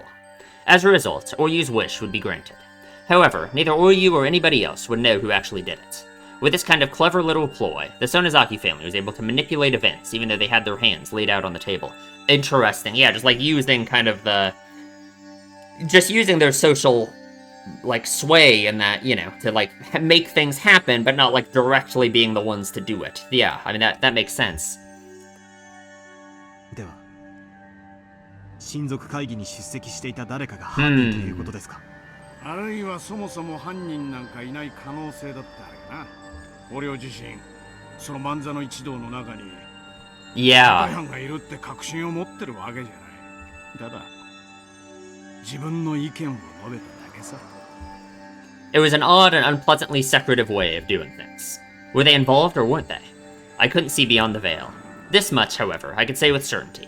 This kidnapping was an ironclad secret. No matter how high a position somebody was in, even they wouldn't know about it. If there was somebody who would know about it, they would be connected to public safety. In other words, one of us. The only other options were people connected to the case itself. Including the minister, there would be people affected by the incident, or the people that committed it. In any case, there was no way an old household in a place removed from Tokyo by over 6 hours of highway travel should know about it. Them knowing it all was already strange. My suspicions began to accumulate, like falling snow. 孫の誘拐についてお亮が述べたのはここまでだ。あんたの知りたかったことが含まれてりゃいいんだよな。あとは兄ちゃんの仕事だな。何のお仕事やってるか知らんけど、園崎家を相手にするなら相当の覚悟でやっとけよ。大石の旦那は怖いもの知らずだけどな。あれでも2、3回は襲われてる。Let me read that again, sorry.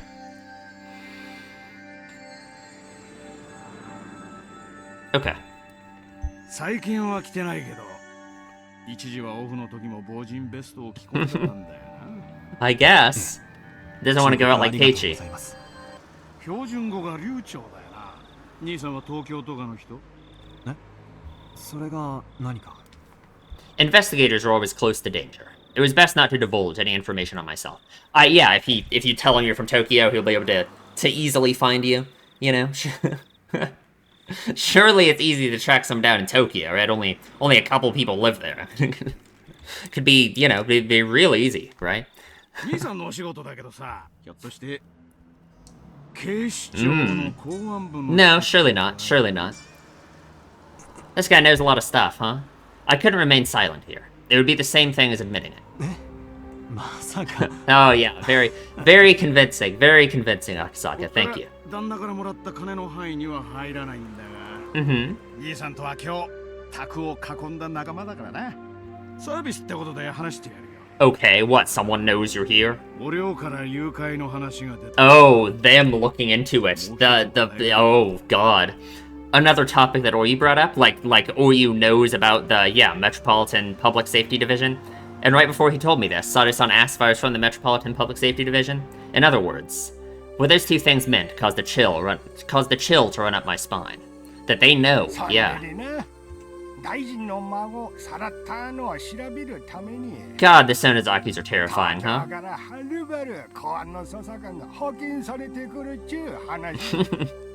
公安の捜査官。大臣の孫の誘拐な。うかつにゃ大ごとにできゃんってことで、警視庁の公安部が独自で調べとるっちゅう話だ。Thank you, old person. は、大行なこったの。どうした？ Rika, who had been drawing the entire time and was completely uninterested in the conversation up until now, looked at Oryu with an interested face as soon as the topic of public safety came up. 警視庁が来たのですか？リカちゃまは警視庁も知ってなさるんかい。Interesting. えらいの。誰が来たのですか？公安のどんなやつが来よったんか。誰ぞわかるやつはおらんかいな。 Because, like, Rika could know, right? Mion's father raised his hand slightly. 新米の若造が一人。 Oh, God. They really know, 新 huh? 米？ほかほかなのですか？うんええ、はい。新米とか。 Mion's father smiled wryly as he answered Rika's ほかほ question. かのふかふか。I guess. ほかほかのふかふか。 Thank you. Rika smiled with interest. Why did Rika suddenly act interested only when it came to this topic? That was a question that apparently nobody had the answer to. リカちゃまはその I 男の think こと she- を何 yeah, か知っているのかな。Oh. 知んないのですよ。 Okay. After her rather flat reply, Rika buried herself underneath Uryu's futon again. But when she buried herself there, Rika no longer started drawing again. Instead, she was making an expression like she was deep in contemplation. どうしますか？ お母さん。 Mion's father posed the question. He had the type of uncouth expression on his face, indicating that, given the order, he could snuff the problem out at any time. はるばるひなみざまで来よった。しばらくはのんびりさせて。 And then we'll よかろ。 kill him. 泳がせろということでしょうか。 Mion's father asked in response. Oryu smiled thinly as she responded. ほっといたれな。 Sure, yeah. あん Okay, まり well, 歌が過ぎるようやった。 Maybe don't cause mischief, I guess. I was gonna say it makes sense why she wouldn't want to kill him, because I think that kind of would be, you know. But I guess if he causes too much mischief. なめられるのはすっきゃせんね。なんて話があったそうだ。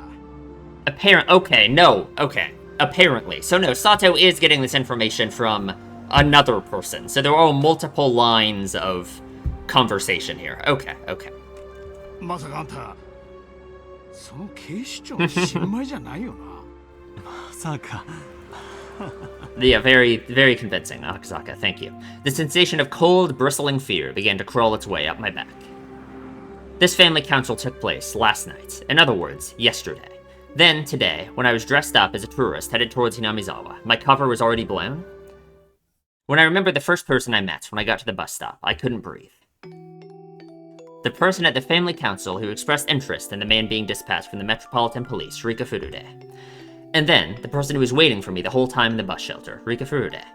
It was an unthinkable image. No, it was a delusion.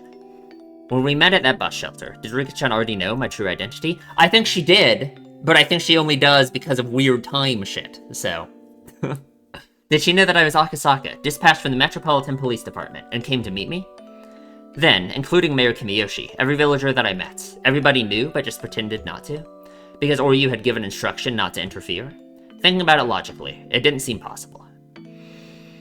I met quite a number of people. If there's people that are good at acting, then there's people who are bad at hiding things. If there was that many people, then there should have been somebody among them who knew I was from public safety and couldn't hide their hostility. Or they just genuinely aren't hostile, right? Like, I mean, they could, I don't know. I don't know.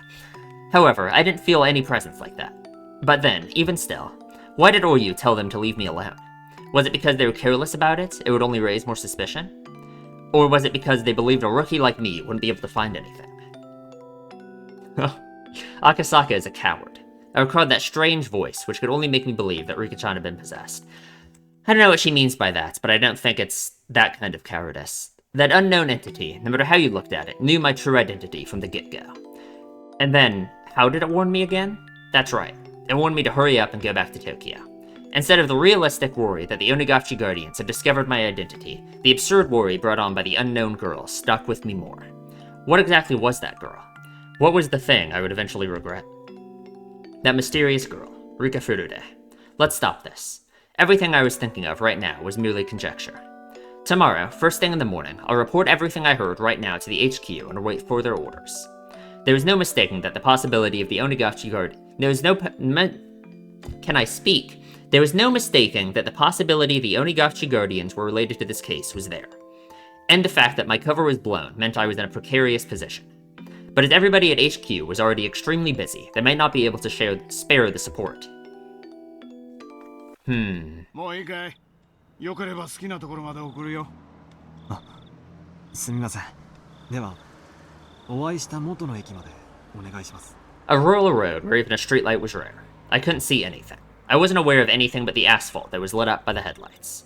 Outside of that light, was it simply darkness? Or was there something lurking there, waiting to strike? I had to think I drew the short straw here. I wanted to go back to Tokyo. For some reason, the voice of the girl warning me to go back to Tokyo still lingered in my head. Very interesting. Huh. Okay.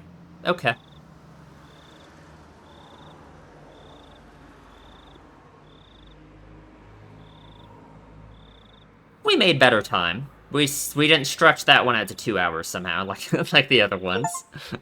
maybe that's not a positive. I don't know, but 3 tips yet again.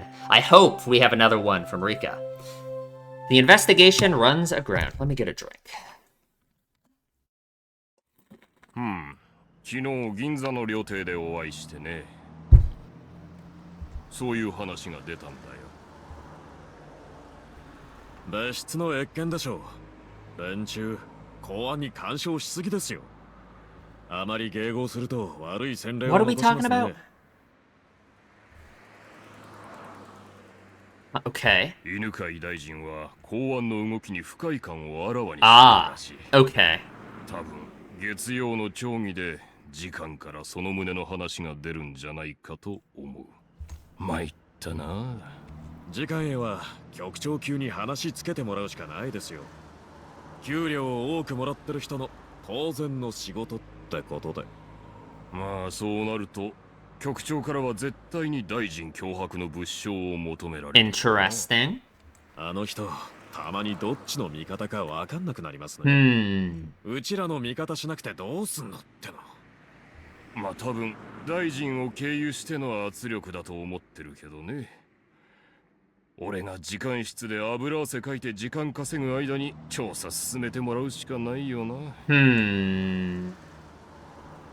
Because obviously since the minister just wants to cave immediately. なっちゃうかもしれないけどな。でどうなの？調査の進行は。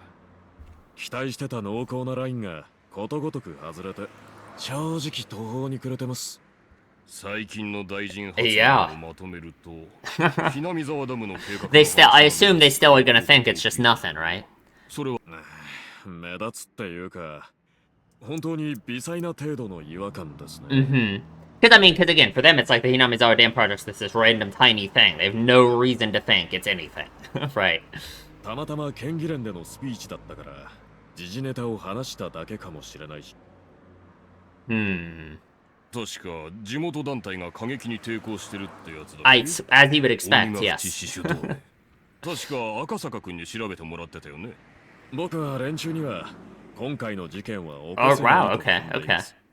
okay. ですが、疑わしいところのほとんどが真っ白な以上、疑いの枠から外すわけにはいかないかもです。赤坂君からはその可能性は否定できないとの軽い報告は受けています。なら調べてみる価値はあるんじゃない Well, that's what we're doing, yeah. しらみつぶしなんだから、残る疑わしい団体がそこ一つならやるしかないでしょ。まあ、調べる団体はそこだけじゃないんですがね。Interesting. Huh. 鬼ヶ淵と同じ程度のレベルで疑わしい団体になると、もう This 相当の数になりますよ。 feels like kind of a meta conversation in a sense, right? Where we're discussing the possibilities of these multiple groups that could be suspicious or responsible for things. I don't know, I just don't know how to connect it exactly to like the greater mystery here, you know what I mean? I don't know, huh. 人手も時間も残業代も全然足りません。赤坂君からさ、もうちょっと詳しく聞いてみてよ。俺はちょっと要注意に感じるけどな。彼、村人とうまく接触できたって連絡してきました。現地の警察とも連携 Oh, できてるみた well, いですね。his attitude about his rapport with the villagers has really deteriorated since that conversation, so. 赤坂君との連絡密にしてください。それで彼からの情報が引っかかるようであれば、 I suppose. 増援を送ることもありということで。わかりました。あ、すいません、片岡市長。こっちに回しますか。ああ、いい、そっち行きます。もしもし。Okay, interesting. I'm not sure what to make of a lot of that, honestly. What's in the box? I hope this is a Rika tip. It looks like it. It is. Do you believe that there are choices in life? What a thing to say. Immediately just what a thing to say, right? Like from Rika's perspective, this has to be such a thing to ponder over, right? If she is stuck and she has lived her life over and over again, the idea of choices has to really be. I gotta wait and see like what she's gonna say about it. But there are many people who lament the following: if there only existed points in life where there were clear choices to make, we would be able to scrutinize those carefully and make decisions that would lead us to a better future. Every time I hear people lament as such, I cast it off as a rather trivial worry. Even if you were given a clear choice, it wouldn't be meaningful at all, and there wouldn't be any such path to a better future. Interesting. Like, I guess my thoughts on this, right?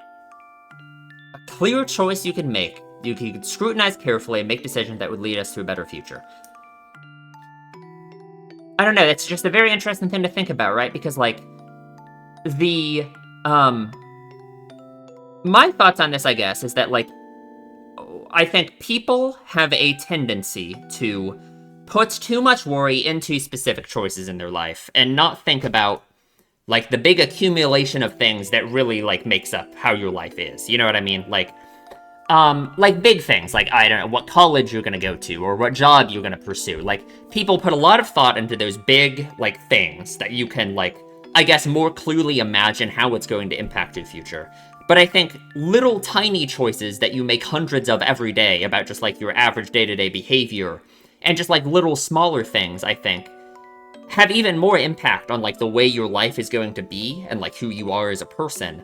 And I think people tend to not think about those things as much, right? I'm not saying I do. I think that's, like, a very natural, like, human thing, right? Because I think it's so much easier to grapple with a decision that you think it is much easier to imagine the outcome of, compared to something more nebulous is like, oh, maybe I should start you know, going on walks more often or something, right? And like the, you know, doing stuff like spending more time outside and how that could have a benefit on your mental health or something, right? That is something that's much more difficult to imagine the outcome of, or how like A connects to B. So people don't think about how decisions like that can be just as impactful for your life as like big, obvious choices, clear choices that do have a clear connection between that and the future you imagine, right? So for Rika, I just wonder, it's hard for me to say what I think Rika thinks about these kinds of choices, because it depends, like, how this weird timeline shit works for her, right? It seems like she is kind of nihilistic about it, and that she has resigned herself to not really being able to change much, right? Like, you have to imagine so, right? Like, let's imagine herself in Rika's position, right? There had to be some point where this started for her, right? Where she had to live her life over again for the first time, right? And you have to assume, probably, that early on, as she was experiencing this, that she tried to do things a lot to try and change the future, right? And I imagine, given her attitude, that she has just kind of become resigned to it and, like, nihilistic about it, and that it's just, like, what, that it's just not possible? Yeah, I mean, that's kind of what she's saying here, right? That there isn't a path to the better future, you know? Which is just very, I don't know. It depends on what she's experiencing, like, how this weird time stuff works. Not only that, but then just, like, thematically, you just have to wonder, like, what the author is saying, right? Because I don't know. Let's keep reading. Is this hard to understand?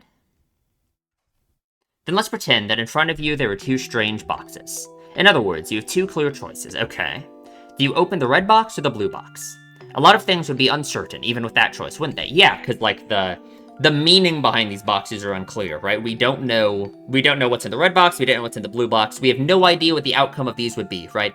Most choices in life are like that, where it's, like, impossible to know what the actual outcome of any individual choice is going to be. You don't even know, like, what it's connected to or what's going, you know, like, you just have no idea, you know? If you don't have the option of opening neither, then your choice boils down to the natural impulse of opening the box that holds the better results for you. Then, after examining the shape and features of each, and pondering a great many things, you have to pick either the red or the blue. If this was you, which box would you open? Red or blue? If you were to go by their traditional meanings, then red would be a dangerous, threatening color. Sure, yeah, because I guess, like, if we know nothing about these boxes, right, we just see one is red and one is blue, then yeah, it's kind of like your base instincts would kind of take over, you could say, and it's just like red is kind of scary and blue kind of isn't, you know? Yeah, sure. And I just wonder if this is like a analogy, perhaps, for how Rika feels about this kind of thing, right? Because it's possible through what Rika has experienced all of this time, that she has started having this view of how decisions work for her, right? Like, because again, it depends how long she's been doing this, how long she's been, like, stuck in this sense, reliving her life or whatever. But it depends, like, let's say that she tried to dramatically change things, like, an imagined way. She made decisions that she imagined would connect to doing this, right? She thought A would lead to B, so she decided to do B, which she thought would lead to C or something, you know what I mean? And instead it just completely, you know, things just completely went in a way that she didn't think it would at all, right? It would be so easy to become so disillusioned with the idea of, like, even making decisions at all, it being possible to, like, affect her own life, you know what I mean? If it always leads her back to the same point, assumedly, where she ends up having to live her life again, you know? In fact, it might even be that the colors are a trap, make you wary of the red box, and you have to open the blue. A trap? Could it be the contents of the box under a reward, but rather a penalty? See? Now you're at a loss. Yeah, just like this endless pondering over what the choices could mean, right? And it's kind of impossible to know until you pick one, right? And I guess for most people, you can't, you know, you just have to pick one. There's no choice, right? For Rika, if she has been stuck like this, well, she gets the opportunity of getting to pick both and seeing what happens. And it's like that, being able to do that has led her to, like, this disillusionment about choices in general, you know? Being able to, like, influence the flow of her own life? You're so conflicted over the choice between red and blue that you've started wishing there was an option to open neither and just leave. Yeah, just give up, I guess?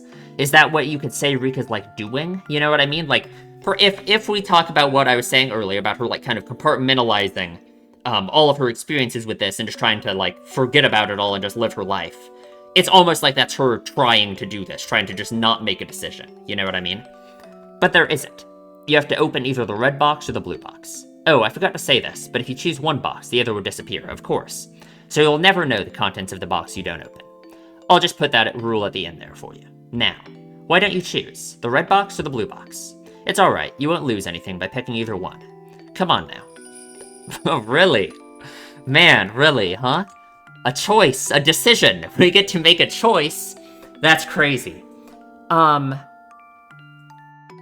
what I immediately want to think is I wonder, if you pick one of these and you try and go back and open the other one, would it let you? I'm not going to do that. I think in the spirit of this, I think I pick a box and I stick with it. I don't try and reload the tip and go back and see what the other one does. I think I just pick one and then that's it. I think it would be against the spirit of what we're talking about here to go back and open the other box. I'm opening the blue box. Have you thought about it? In the end, you chose this color, didn't you? As soon as you chose, the other box disappeared. So you can give up on the contents of that one, okay? That's the rule. Now, open up the box you chose. Inside the box there was a stick of chewing gum. I know you're a little disappointed. Well, that's only natural. No matter how you look at it, it looks like you drew the dud. The correct box might have had a bar of chocolate in it, for all you know. No, in fact, something incredible like a pair of tickets to Hawaii might have been in there. But even if you wanted to verify that, the other box has already disappeared. Yeah, that's kind of just the nature in life in general, right? It's just like regrets and all of this stuff. It's just interesting how Rika's in a position where, like, she just has a very unique and different position on all of this, you know what I mean? Like, the nature of, like, choices and this kind of thing, right? There's no way you can check now. But if you think about it from an optimistic point of view, no, it's very interesting, like what we're doing here. From like a meta perspective too, how in Higurashi, we've never had choices, right? We've never had choices or decisions we can make. It's just been purely a story where we don't make decisions, right? It's almost like you could say, the same way that Rika, having made decisions like this so much, has been disillusioned and has become so nihilistic about the nature of decisions themselves, right? Being able to impact her own future.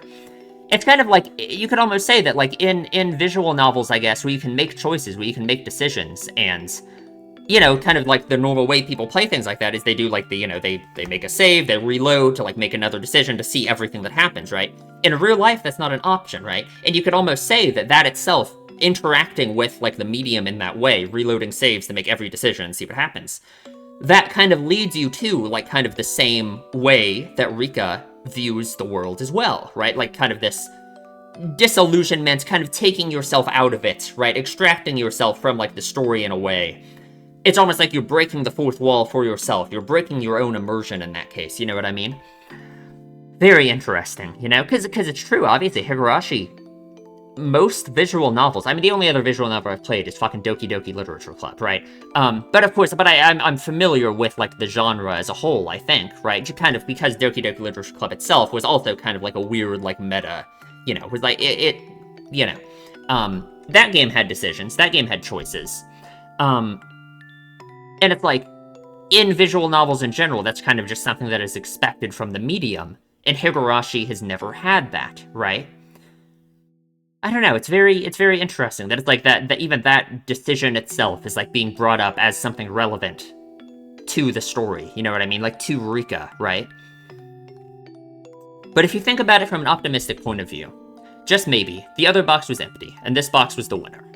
And being satisfied, or perhaps not, with such a cheap prize, you pop it into your mouth and start chewing happily. But it's so hard for people to do that, right? People can't, faced with decisions, almost no one can do that, right? Decide to just be satisfied with what they chose and just be happy with it, right? In life, in visual novels, and in the story itself, very hard to be satisfied with that, right? Like, think about Keiichi, right? And the things he has struggled with and faced every time, right? It always ends up with Keiichi thinking about how he just wishes he hadn't done this, or he should have done this, or this should have happened, you know?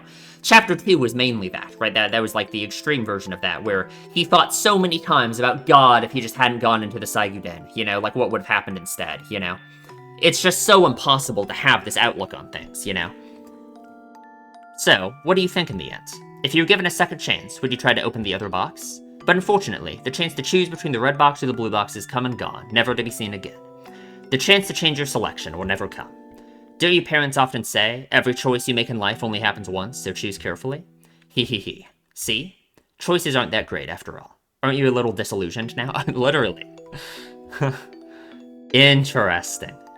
That was my favorite tip in the whole story ever. And I'm never going back and picking the other box, so. The glint in the demon's eye. それでお通夜が明日の午後6時からになりまして、告別式が明後日のお The 昼 wake. 12時から13時までになります。 Okay. Who died? 会場は沖宮セレモニーホールになります。か池澤助役のお孫さんの葬式。Ah, okay. 何にも Interesting. 挨拶なしたわけにもいかんね。みよ、代わりに出てえな。うん、了解。香典はいくらくらい？学校の服でえんね。前のボタンちゃんと止めてくんねよ。香典は5万。100,000 yen, huh? 世話になったかな。Mion quietly whistled in awe at the exorbitant amount of money her grandmother was offering. 池澤さんはな、沖宮の事務所長だった頃から、しっかりした人だったね。役人は挨拶って言っても、絶対に玄関までしか来ん。でもな、池澤さんはわしがお茶を勧めると、いっつも上がってくれて、ちゃんと話を聞いてくれた。人の話を最後まで聞く。本当に鏡みたいな人だったね。I'm really thinking about something from one of these lines. But I think it's like crazy. I think I would sound like a lunatic if I started talking about it. Because if I'm wrong, I would just sound insane. So maybe I should just leave it at that.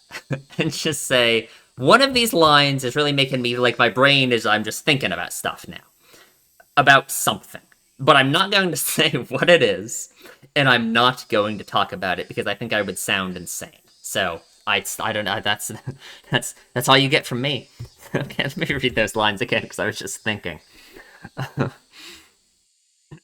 It's just, sometimes it's too far for me. Like, I don't want to ramble about a theory or an idea that I think could sound so fucking insane that I'm not gonna talk about it. I'm not gonna talk about it. If I'm right, maybe you like know what I'm talking about, but I'm not gonna do it. I'm not gonna do it. Okay. The two guests made a show of nodding, making it clear that they were paying attention as Oryu reminisced. The sight of them trying not to get on Oryu's bad side was humorous enough to elicit laughter from Mion occasionally. で、池澤助役のお孫さんはいくつで亡くなったんね。Oh, 11 wow. 歳だそうで。Oryu closed her eyes and shook her head lightly, lamenting the loss of such a young life. 確か、孫は一人だ言うてんな。親より先に死ぬほどの親不孝あるめな。I suppose. ばっちゃんも他人には優しいね。私やシオンが死んだら同じように悲しんでくれる。Probably. God, I want to see Shion. 演技でもねすったなんと、シャラーあったく。Having got the reaction she expected, Mion cackled. The two guests, unsure if they were supposed to laugh along, instead forced awkward smiles. それでは本日は失礼いたします。では明日の夕方5時にお迎えに参りますんで、よろしくお願いいたします。ではごめんくださいませ。After bowing their heads repeatedly, the guests left by the front door. Mion saw them off, waving her little hand goodbye. 帰ったよ。お役人もばっちゃんのご機嫌伺いに大変だね。不法なんか電話でいいと思うのにね。Well, it was true that Oryu Sonozaki was a central person for both her relatives and the residents of Hinamizawa village as a whole. As a voting bloc, they numbered in the several thousands. It wasn't hard to imagine the mayor would try to pander to her. Unlike Mion, however, Oryu was looking up longingly at the sky from the veranda. どうしたの？猛録した？誰のお孫さんであろうと。Yeah, and think about what this whole kidnapping thing, right? Yeah. Saying that, she let out a deep sigh. Mion was let down, as normally her grandmother would have scolded her for her attitude. ミオ、これ、例の大臣の孫。Uh-huh. さらわれてからどのくらいになる？ 5 days or something? 4 4 days? 日かな。 Or you let out another deep sigh. 旧敵の孫とはいえ。Okay, 孤 interesting. 独だな。そう。十分気はせいたんろ。そろそろ終わりにしちゃれな。Yeah, well, I mean, the warning works. They end up canceling it, so. The playful expression drained from Mion's face, leaving behind a stern one. And then, as if to ascertain Oryu's will, looked into her eyes. Oryu, expressing her intention with only those eyes, looked back into Mion's. Oh, does ending it mean something else? I don't know. が欲しんで頼んでな。Oops. さっきのチョコレートも食べといね。シミコさん、いますか？ Shimiko. ばっちゃんに紅茶入れてあげてください。 From far away, a voice responded in the affirmative. Mion, after confirming that she'd been heard, picked up the phone and began dialing. あ、もしもし？ミオンだけど。うん。うちのお父さん、います。 Interesting. Okay. I wonder what they mean by end it exactly. At first I thought she really did mean like, oh, we're just gonna, we're gonna end it. But I don't know. Okay, well, that was good. I'm really liking this chapter so far. This has been very, very nice. Very nice. Certainly not the time wasting chapter. Hasn't been a waste of time to me. Anything else I want to talk about? I don't think so. I think that is it. So please, subscribe if you enjoy my videos. Leave a comment, tell me what you think. And I will see you in the next one.